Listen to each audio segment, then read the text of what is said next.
rruga që ndjek Komisioni Qendror i Zgjedhjeve për shpalljen e rezultateve përfundimtare dhe më pas për certifikimin e tyre përfshin disa hapa të rëndësishëm në zbatim të ligjeve dhe akteve nënligjore.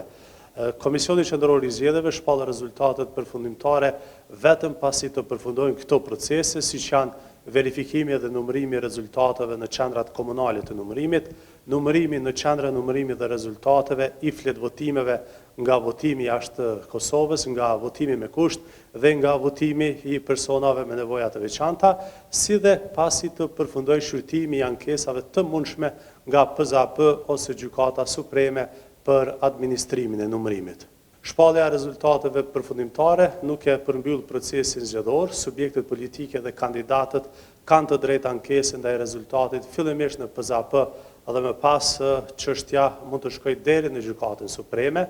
KQZ është obliguar të pres këto vendime, të zbatojë ato dhe vetëm pas kësaj të procedojë me certifikimin e rezultateve. Më qenë se çdo komunë përfaqëson një zonë të veçantë zgjedhore dhe kemi 2 lloje zgjedhjesh, angazhimi i KQZ-s është përqendruar në shpalljen e rezultateve përfundimtare, sidomos nga zgjedhjet për kryetarët të komunave.